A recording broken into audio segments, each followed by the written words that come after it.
রব্বুল আলামিন বলেন ইন্নামা ইউওয়াফাস সাবিরুন,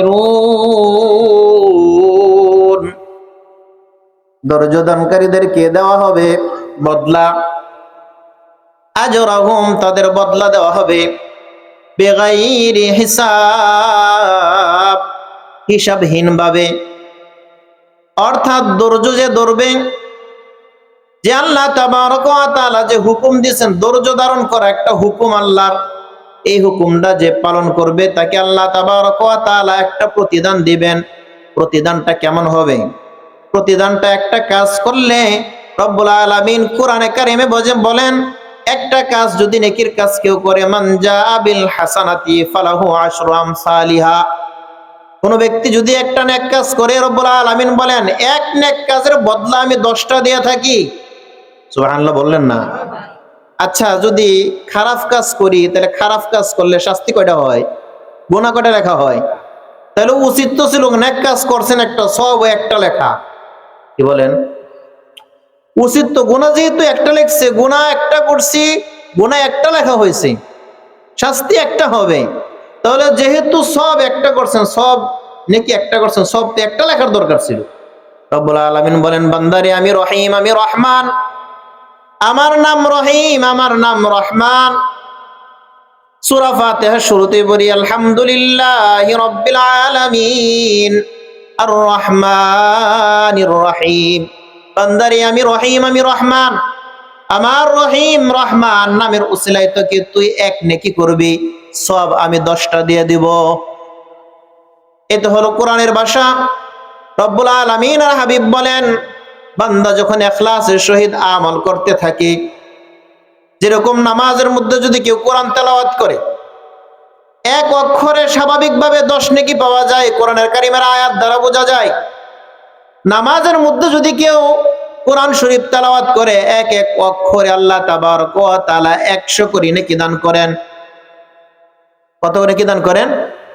আবার এটা যদি রমজানে দান করেন, রমজানে তেলাওয়াত করে, রমজানে তেলাওয়াত করলে আল্লাহ তাবারক ওয়া তাআলা 700 গুণ এটাকে বাড়ায়া দেন। বলেন সুবহানাল্লাহ। তাহলে সবের একটা পরিধি আছে কিনা? বান্দা একটা নেকি করলে 100 পায়, কোন সময় 10 পায়, কোন সময় 700 গুণ পায়।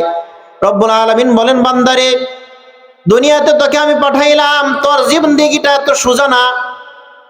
কোরআনে কারীমের আয়াতে রব্বুল আলামিন বলেন, ইয়া আইয়ুহাল ইনসান, হে মানব জাতি, ইন্নাকা কাদিহুন ইলা রাব্বিকা কাদহা, তুমি তোমার প্রভুর দিকে অনেক কষ্ট ক্লেশ পোহায়া তারপরে যাইতে হবে। প্রভুকে যাওয়ার জন্য, আল্লাহ তাআলা পর্যন্ত পৌঁছানোর জন্য, মওত পর্যন্ত যাইতে হইলে অনেক কষ্ট ক্লেশ করে যাইতে হবে, চেষ্টা মেহনত করে যাইতে হবে। রব্বুল আলামিন তারপর বলেন ফামুলাকি, তারপর তুমি তোমার প্রভুর সাক্ষাৎ পাইবা। আমরা যদি লক্ষ্য করি দেখি আমাদের জীবনটা পুরাটাই সুখ না দুঃখ আছে? কি বলেন? সুখ না খালি দুঃখ আছে? আবার শুধু দুঃখ নাকি সুখও আছে? মানুষের জীবনটা আল্লাহ তাবারক ওয়া তাআলা 2টা জিনিস দ্বারা সাজাইছেন, কিছু সুখ কিছু দুঃখ এমন। আবার এরকম না যে পুরাটাই সুখ।